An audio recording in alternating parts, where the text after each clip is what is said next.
She's a media producer, actress, talk show host, and philanthropist. She's best known for her talk show. She is worth $3 billion. She's Oprah, and here are her top 10 rules for success. The way through the challenge is to get still and ask yourself, what is the next right move? Not think about, oh, I got all of this stuff. What is the next right move? And then from that space, make the next right move and the next right move. And not to be overwhelmed by it because you know your life is bigger than that one moment. You know you're not defined by what somebody says is a failure for you, because failure is just there to point you in a different direction. Nothing about my life is lucky. Nothing. A lot of grace, a lot of blessings, a lot of divine order, but I don't believe in luck. For me, luck is preparation meeting the moment of opportunity. There is no luck without you being prepared to handle that moment of opportunity. And so what I would say for myself is that because of my hand in a hand and a force greater than my own, I have been prepared in ways that I didn't even know I was being prepared for. And the truth is, for me and for every person, every single thing that has ever happened in your life is preparing you for the moment that is to come. You don't have to hold yourself hostage to who you used to be or anything you ever used to do.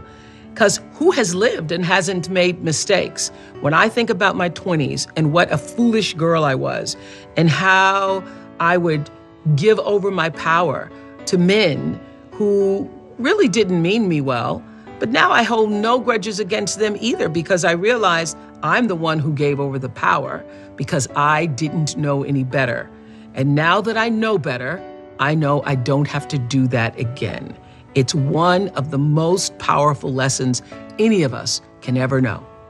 I say to my girls all of the time that your real work is to figure out where your power base is and to work on the alignment of your personality, your gifts that you have to give, with the real reason why you're here.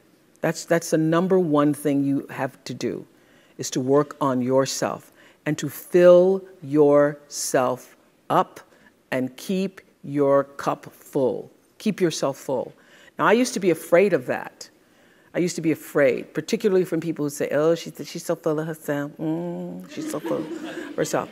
And now I embrace it. I consider it a compliment that I am full of myself. Because you only when you're full, I'm full, I'm overflowing, my cup runneth over. I have so much to offer and so much to give. And I am not afraid of honoring myself. You know, it's miraculous when you think about it. I would say to my team, well, it doesn't matter, because every season somebody else was coming out. One talk show, two talk shows, three talk shows. There have been over 100 talk shows since we started. But every time, I would feel like, all right, got to step up our game, got to step up our game. The way you step up your game is not to worry about the other guy in any situation, because you can't control the other guy. You cannot control the other guy. You only have control over yourself. So it's like running a race. The energy that it takes to look back and see where the other guys are takes energy away from you. And if they're too close, it scares you. So that's what I would say to my team all the time. Don't waste your time in the race looking back to see where the other guy is or what the other guy is doing. It's not about the other guy. It's about what can you do. You just need to run that race as hard as you can. You need to give it everything you've got all the time for yourself. My grandmother was a maid. That's all she ever knew. The only real expectation she held for me was that I would one day become a maid and, in her words, have some good white folks, meaning people who would not speak negatively about me, who would allow me to take food home, who would be good to me, would treat me with some level of dignity and respect. That was my grandmother's dream for me. But I had another dream for myself, another, more than a dream. I had a belief for myself. And I remember watching her hang out clothes on a line one day and say to me, you have to watch me, Oprah Gail, because one day you'll have to do this for yourself. And knowing inside myself that that was not going to be my life. Don't know how I knew it, other than that thing that we all have, intuition or an instinct that said, no, this will not be my life. But because I sensed that and was connected to that, and I remember it was a very still moment. It was quiet, and I was still, and I was watching her. I could see her right now with the clothespins in her mouth and putting them on the line and seeing the breath, because it was cold, the moisture coming from her lips. And I knew that that would not be my life. I knew that I will not be hanging clothes on a line in a backyard in Mississippi. So I was either 4 or 5 years old. And that belief that that would not be my life is what I held on to for the longest of times. I just, no matter what, believed that there was something bigger, greater, more for me. I always understood that there really was no difference between me and the audience. At times, I might have had better shoes, but at the core of what really matters, that we are the same. And you know how I know that? Because all of us are seeking the same thing. You're here at this fabulous school, and we'll go out into the world and each pursue based upon what you believe your talents are, what your skills are, maybe your gifts are, but you're seeking the same thing. Everybody wants to fulfill the highest, truest expression of yourself as a human being. That's what you're looking for. The highest, truest expression of yourself as a human being.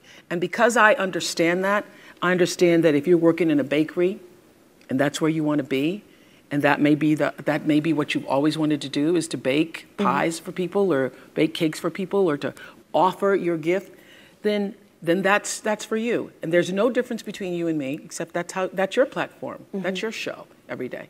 So my understanding of that has allowed me to reach everyone. To reach everyone. And there's no way that you wouldn't, because that's what I truly feel. A lot of people don't know their purpose. And if you don't know your purpose, your immediate goal is to figure that out, because otherwise you're just wandering around here. So the moment you can figure out what it is you're supposed to be doing, the sooner you are able to get about the business of doing that. My life is fueled by my being, and the being fuels the doing. So I come from a centered place. I come from a focused place. I come from compassion.